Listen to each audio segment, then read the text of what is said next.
Well, it's totaled. It is officially 100% totaled. The insurance wrote it off. Turns out that that dent and the taillights and that is $9,000 or more. $9,000, a lot of money. So that is a write-off. And it actually kind of works out well because I've drove it around for a few weeks after the accident, and I noticed a tiny little coolant leak, and then it developed a pretty significant misfire. So, yeah, so there was that, and 225,000 miles, which I'm pretty sure that this is plugs and a coil, probably, and maybe a hose, no big deal. But now I've got a totaled Range Rover, and I decided to have a little project. So, yeah, we are gonna have some fun. All right, so here's the deal. This guy, they basically wrote me a check for like just a little under $5,000. I got to keep the Range Rover. I got like $4,700, $4,700 and some change. And so my plan was to go to the auction and buy one of these for a couple $1,000, take all the parts, and then I would have spares, because it's got 250,000 miles on it. So, if something broke, I would have a cheap parts car. And then I found this, which this is an 09 Range Rover. And it was a really good deal. So I paid a little under $4,000 for this, and it had some damage in the front. It was a front end hit, and I'll put some pictures up. So if I'm doing this right, so this is what it looks like on the auction, and some of the shots of the vehicle going through. And so I figured this looked like it would be an easy fix and would be kind of a fun project for me to do. So I bought it. I didn't film a lot of it because I really didn't have a ton of time. So I did, when I bought it, the airbags were deployed. So I did replace the driver's side airbag and the passenger side airbag, I'm sorry, the knee bag. The knee bag, it's been so long I forgot which airbag I actually replaced. The reason I think I replaced the passenger side airbag, which I didn't because that did not deploy, but they sent me a glove box by mistake. But the 09 Range Rover, it is a lot of work to replace that dash. Pulling out that dash, holy snot, it is crazy. So anyway, airbags are replaced already, and the plan was to take, so I've got, some leftover parts, and I figured what I was gonna do was get all the structural parts off of the 06 and just put those on here, because these things are pretty easy to work on. Actually, they're not built like super sophisticated, ironically enough. So I was gonna pull that out. Excuse me. We're good. So when I got this thing, I guess I'll just show you what it looks like now, because I'm in the middle of something on it. But when I got it, so the hood was completely destroyed. This guy was banged up. Both of these pieces, the bumper, broken headlight, normal stuff, right? And I just happened to have an 06 Range Rover that is basically the same thing. So I was gonna use all the structural pieces from my Range Rover, and then I was gonna just go spend a couple $1,000s on some black panels, because then I wouldn't have to paint it. And then I realized, so that right there, Santorini Black. Santorini Black is the color that Range Rover switched to in 09, 09, 07, 09. It doesn't matter. Actually, I think it was 09. I think they switched to it in 09. It is the black color that they are currently using, meaning that every Range Rover that's black that is older than an 09, which, spoiler alert, is like 92% of them, is a different shade of black. So every black Range Rover hood that I could find was the wrong shade of black. So I figured I would just swap out. So all the damage this thing had on it, I checked it out, was to this piece right here, which was, just a non-structural piece of sheet metal, although it does kind of line up these components right here. Excuse me, Pollard. The bumper cover and the bumper support.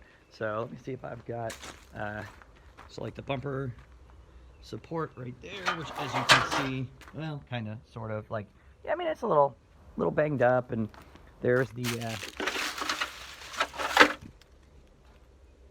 cowl right there, and that guy, which is the front tow hook doodad, whatever, you get the point. So those I took off of the 06, and then I tried like heck to bang out this guy, and the frame rail was like ever so slightly tweaked, like ever so slightly, which I didn't know about when I first bought it, because I probably would have avoided it. But anyway, it actually works out that the part of the frame rail that was tweaked ever so slightly is actually the part of the frame rail that is intentionally weakened from Land Rover so that it will bend during a crash. So me tweaking it back actually did absolutely nothing for the structural rigidity. Didn't worsen it. Whatever. This is what kind of an interesting project. This little guy right here ended up, I wasn't really able to get a great repair out of it. So I ended up deciding that I was just going to cut, or I was just going to order one from a body shop or order one from Land Rover.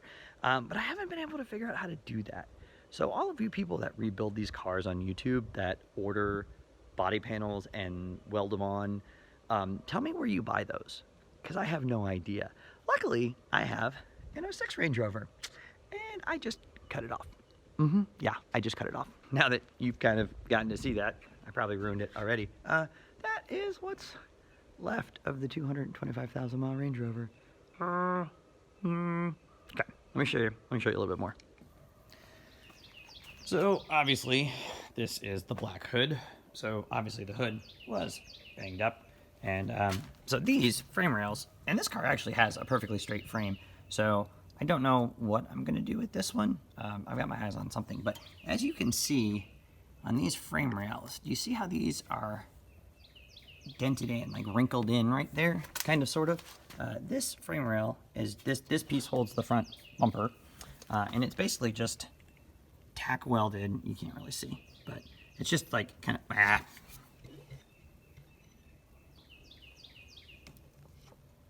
oh, you just trust me.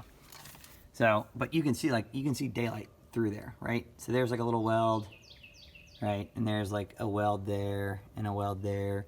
That is designed to bend in an accident. So this guy was tweaked about like that. So I just pulled it back out again, no big deal.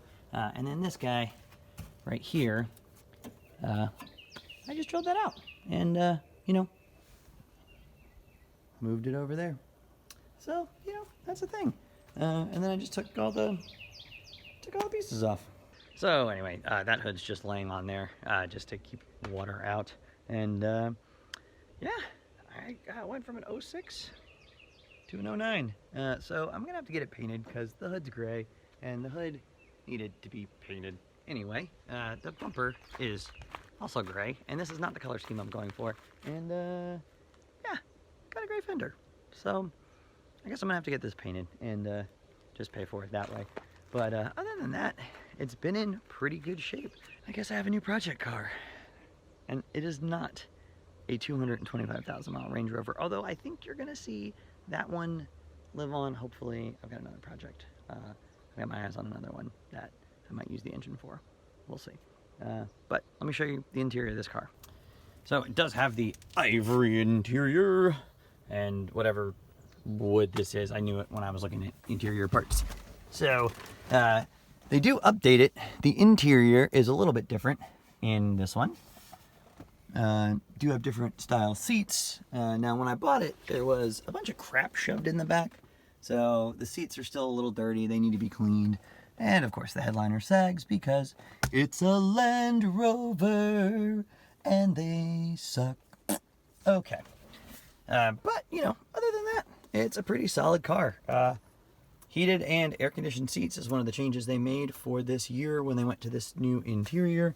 It still has the regular dash, and 2009 is the last year of the 4.4 liter. In 2010, pretty sure 2010, they went to the 5-liter direct injection. I think it's direct injection. That motor, by the way, I was looking at some 2010s and 11s and 12s. That motor is like $8,000. So if you find one of these 010 Range Rovers at an auction, it's basically worth nothing because it's a $10,000 car that needs a $9,000 motor. So it's basically worthless. So don't buy it. So I still have a little bit more to do on this one. So I'm working on replacing the headlights. There's a little bit of a headlight repair that I gotta do.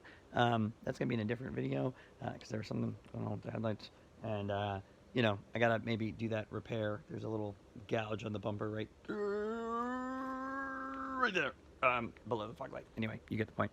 So I gotta do that. And then I do have some seam sealer. I wanted to test fit all the panels. It came out really straight, which I'm shocked at. Part of the other reason why I didn't film this is because I really wasn't sure that I was going to be able to do it right. And the fact that all of these body panels lined up is kind of impressive to me because I didn't think it would happen that way. So let me show you the repair, what I can show you of it.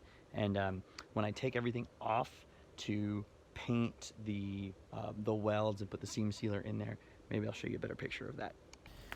So this is actually from the gray Range Rover, and you can kind of sort of see, well, you really can't see, which is awesome. But that is the panel that I replaced. So you can see that by the time you do the welds in there, you really would be hard pressed to ever know that that was replaced, except there's a little bit of gray right there because I didn't have a chance to paint it yet. So when this fender comes off, that will get painted, and then I will put the seam sealer in there, and yeah, that's pretty much it. Luckily, the good thing about these being just big, stupid trucks is that it is, oh, focus, hey. It is just basically, they're not super sophisticated, and there's like a little bit of leeway, so if you suck at body repair, for example, you can pretty much make this line up, and it works out well. So I did find out all kinds of things are different. So like in the 06 Range Rover, they do not have these brackets. So this is from the 06 Range Rover, and well, you can't see because there's a headlight, but the same piece on that side is from the 06 Range Rover, and they do not have these brackets. So when I went to put these crash sensors in, there was nowhere to put them. So that sucked. I did have to, you know, weld that on there. That was fun. But other than that, it was pretty straightforward. You know, we didn't really have to replace a whole lot of parts. There was no damage. The coolant wasn't leaking. I did take the airbox. The airbox was broken, so it does have the airbox off of the 06 Range Rover. This is off the 06 Range Rover. This panel and the same over there. The whole front crash structure is off of the 06 Range Rover. Obviously the fender and the hood. The washer bottle actually, well, you can see the washer bottle's still on the 06 Range Rover, so the washer bottle was fine.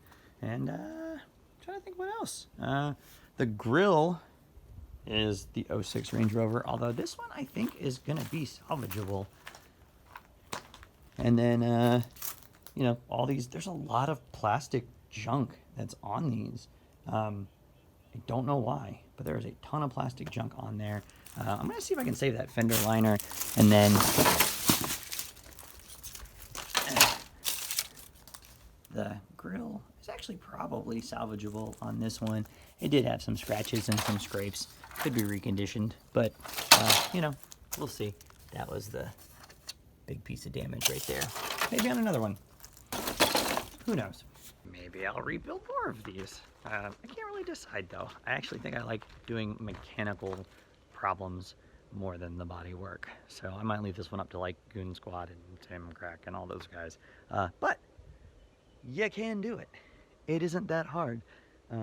So, you know, for those of you that have been looking at buying these wrecked cars on IAAI or Copart, you can do it. And I did do it. And so far it's been, you know, a fun experience. So, I guess I now have 2 crappy Range Rovers. Yeah, so I guess tune in to the rest of the build. I'll see you. Thanks for watching. And, you know, stay tuned or something. I don't know. Whatever you kids do these days.